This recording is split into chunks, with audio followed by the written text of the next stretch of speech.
बिस्मिल्लाहिर्रहमानिर्रहीम। स्टूडेंट्स, अब बात करते हैं MCQs नंबर 18। पेपर है मई जून 2008 का और इसमें अब हम देखते हैं क्या पूछा जा रहा है। A heater is placed in a room which diagram shows the movement of the air as the room is heated। अच्छा जी, एक बात याद रखिएगा, जैसे ही हॉट एयर होती है वो रेस करती है और कोल्ड एयर नीचे की तरफ मूव करती है। तो ये जो ऊपर और नीचे का साइकिल चल रहा है वो A और B में तो चल रहा है, C और D में तो हॉरिजॉन्टल मूवमेंट हो रही है। तो ये C और D वाला तो पॉसिबल हो ही नहीं सकता, क्योंकि C और D में वो हॉरिजॉन्टली मूव कर रहे हैं, मतलब उसी प्लेन के ऊपर मूव कर रही है, ना ऊपर जा रही है ना नीचे आ रही है। तो C और D को तो भूल जाएं आप, ये तो पॉसिबल ही नहीं है। अब आ जाएं A और B पे ऑप्शन पे। अच्छा जी, अब A और B में अगर आप देखेंगे तो उसमें ये है कि देखें वार्म एयर हीटर से निकल रही है। तो हीटर से अगर वार्म एयर निकल रही है तो वो ऊपर उठेगी, ठीक है। और यहाँ से वार्म एयर देख लें आप, एक ही ऑप्शन है जहाँ पे हमें वार्म एयर ऊपर उठती हुई नज़र आ रही है, वो है ए में। यहाँ से ये ऊपर उठ रही है वार्म एयर, देख लें ये उठी है, और फिर यहाँ से ये वार्म एयर गई है, और फिर अगर वार्म एयर ऊपर जाके ठंडी भी होती है तो फिर ये नीचे आती है, और फिर दोबारा से ये यहाँ पे हीटर से वार्म होती हुई फिर ये मूव करना शुरू हो जाती है। तो राइट ऑप्शन आपका ए ऑप्शन बिल्कुल ठीक है। अब स्टूडेंट्स कहते हैं सर बी क्यों नहीं है, क्योंकि बी में वो ये कहते हैं कि जो वार्म एयर थी फिर वो भी तो देखें इस तरह से शायद हो कि वार्म एयर यहाँ से जा रही है और यूँ ऊपर उठे, तो देखें फिर ये नीचे चली गई ना, फिर ये तो बॉटम वाली बात आ गई है, ये तो डाउन है। तो वार्म एयर डाउन तो होती नहीं है, वार्म एयर नीचे तो होती नहीं है, वार्म एयर तो ऊपर ही रहती है। तो इसलिए ये वाले एरो जो अब मैं दिखा रहा हूँ बार बार कर्सर जिन पे रिपीट कर रहा हूँ, तो ये वाले एरो तो नीचे की तरफ आ रहे हैं, तो ये जो एरो नीचे की तरफ है तो ये तो वार्म एयर को शो ही नहीं करेंगे ना, तो फिर इसलिए ये आपका पॉसिबल नहीं होगा। ठीक है, वार्म एयर यहीं से ऊपर उठ जाती है, ए में जैसे उठी है और फिर वो घूमती हुई नीचे आ रही है। ठीक है, यहाँ पे वार्म एयर जबकि दिखा रहे हैं आपके इस वाले पार्ट में जो बी के अंदर आपको नज़र आ रहा है, तो बी में आपको क्या दिखा रहे हैं कि वार्म एयर नीचे की तरफ मूव करके यहाँ पे गई और फिर यहाँ से ऊपर उठी है, तो ये पॉसिबल नहीं हो सकता। वार्म एयर जहाँ पे होती है वहीं से वो ऊपर उठ जाती है और ठंडी एयर नीचे आती है, ये बात जहन में रखिएगा। तो फिर आपके पास ऑप्शन ए बिल्कुल करेक्ट ऑप्शन है। ठीक है जी, चलते हैं नेक्स्ट MCQs पे। नंबर 19 MCQs है। The diagram shows 4 identical pieces of the ice, बिल्कुल ठीक है, that are heated in a test tube of the water. In which test tube will the ice take the longest time to melt? कहाँ पे उसको सबसे ज़्यादा time लगेगा। अब एक बात, डायग्राम में MCQs में 4 चॉइसेस हैं, A B C D। पहले डबल डिप करते हैं, यानी कि इसमें से 2 ऑप्शन को तो निकाल देते हैं ना जो पॉसिबल नहीं है। अब देखें, ए में डायरेक्ट हीट कर रहे हैं और सी में भी हीट जो हम दे रहे हैं आइस को वो डायरेक्ट दे रहे हैं। तो इन दोनों केसेस में यानी ए में और सी में जो हीटिंग है वो डायरेक्ट मिल रही है, तो इसलिए यहाँ पे ए और सी के केस में तो जल्दी मेल्ट होने के चांसेस हैं।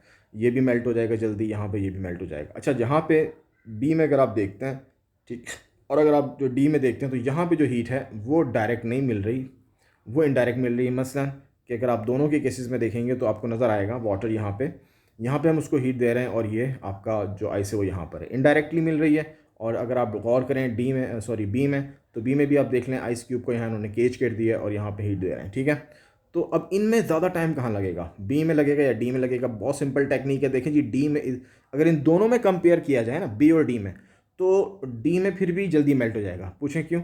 इसलिए कि यहाँ से ये जब गर्म होगा ना पानी, तो गर्म होकर ये कॉन्वेक्शन करंट यानी हॉट मॉलिक्यूल्स वो ऊपर की तरफ उठेंगे और ये आपके पास इसको मिलेंगे, जैसे मैंने ड्रॉ किया है। तो ये आपका कन्वेक्शन करंट इस तक पहुंच जाएगा, गर्म मॉलिक्यूल ऊपर पहुंच जाएंगे और आपका यहाँ पे इसको मेल्ट कर देंगे, तो ये जल्दी मेल्ट हो जाएगा। लेकिन अगर आप बी को केस को देखते हैं, जो मैं आपके सामने भी बताने लगा हूँ, तो बी के केस में जब मॉलिक्यूल गर्म होंगे तो गर्म मॉलिक्यूल वो ऊपर ही रहेंगे। ठीक है ना, क्योंकि वो मॉलिक्यूल ऑलरेडी ऊपर ही हैं तो ऊपर ही रहेंगे। तो फिर हीट इस तक कैसे पहुँचेगी? वो फिर ऐसे पहुँचेगी हीट कि आपके पास ये जो ग्लास है ना, ये ग्लास गर्म होना शुरू होगा और फिर ये ग्लास के थ्रू होती हुई हीट, यानी कि ग्लास गर्म होते होते यहाँ पे कंडक्ट करेगा हीट को और फिर हीट यहाँ तक पहुँचेगी, और फिर ये ग्लास जब गर्म होगा तो इससे वो हीट लेके थोड़ा पानी गर्म होगा, फिर वो कन्वेक्शन से यहाँ पे मूव करेगा, तो इसमें टाइम ज़्यादा लग जाएगा। तो बी आपका वो ऑप्शन है जिसमें टाइम ज़्यादा लग रहा है, क्योंकि वहाँ पे कन्वेक्शन की वजह से तो वो हीट पहुँच ही नहीं रही। क्यों कन्वेक्शन की वजह से नहीं पहुँच रही? क्योंकि वो देखें ऊपर ही गर्म कर रहे हैं ना मॉलिक्यूल्स, और वो गर्म मॉलिक्यूल्स ऊपर ही रहते हैं, वो नीचे तो आते नहीं हैं। ठीक है ना, तो वो इसलिए उनको बहुत टाइम लगता है आने तक। लेकिन फिर वो कंडक्शन की वजह से थोड़ी बहुत हीट आएगी और उसको पहुँचते पहुँचते काफ़ी टाइम लगेगा, इसलिए वो हीट भी थोड़ी होगी, तो मेल्ट होने में ज़्यादा टाइम लगेगा बी में। तो ऑप्शन बी आपके पास करेक्ट ऑप्शन है, इसमें सबसे ज़्यादा टाइम लगेगा और बहुत देर में ये मेल्ट होगा। नंबर 20 की बात करते हैं जी। 20 में आपसे पूछा जा रहा है the diagram represent the water waves about to move into the shallow water from the deep water. Which probability of the waves remains the same after the waves move into the shallow water? अच्छा जी, ये बात अच्छी तरह याद रखें, shallow water जो होता है उसकी डेंसिटी ज़्यादा होती है तो वहाँ पे स्पीड स्लो हो जाती है, स्पीड में चेंज आ जाता है। स्पीड में चेंज आने की वजह से आपके पास जो चेंजेस आते हैं वो आपकी वेवलेंथ भी चेंज हो चुकी होती है। और आपको याद होगा कि जब वो एंटर होते हैं, मैंने ड्रॉ भी किया हुआ, ये मेरा टॉपिक भी है, उसके ऊपर लेक्चर भी आप देख भी सकते हैं वेव का। तो यहाँ पर ये वेवलेंथ और ये फ्रीक्वेंसी इस पर डिपेंड करता है। फ्रीक्वेंसी जो है आपके पास वो चेंज नहीं होती। क्यों नहीं चेंज होती जी? रीज़न क्या है इसकी? इसकी रीज़न ये होती है कि आपके पास जो फ्रीक्वेंसी है वही होती है जो सोर्स की फ्रीक्वेंसी होती है। अगर आप वेव पानी में प्रोड्यूस करते हैं तो आपने रिपल टैंक देखा होगा, रिपल टैंक वाइब्रेट करता है तो वो इसकी खास फ्रीक्वेंसी से वाइब्रेट करता है, और वही फ्रीक्वेंसी वेव की भी होती है, उसमें कोई चेंज नहीं आता। स्पीड और वेवलेंथ चेंज हो जाती हैं, ठीक है। हाँ, और एक और चीज़, जब वेवलेंथ चेंज होगी तो वेव फ्रंट के दरमियान स्पेसिंग भी चेंज हो जाएगी। जैसे कि अगर आप देख रहे हैं ये वेव जैसे एंटर होती हुई इसमें आ रही है, मैं आपके सामने थोड़ा सा शो भी कर देता हूँ, उसको थोड़ा बड़ा कर देता है। और ये वेव अगर मैं आपके सामने ड्रॉ करके दिखाऊँ तो यहाँ पे जब ये एंटर हो रही है शैलो वाटर में, तो शैलो वाटर में एंटर होने की वजह से इनकी स्पीड कम हो जाएगी और ये बैंड भी हो जाएंगी टुवर्ड्स द नॉर्मल। और ये इस तरह से फिर लाइक इनके दरमियान जो वेवलेंथ है वो पहले के मुकाबले में थोड़ी मज़ीद कम हो जाएगी।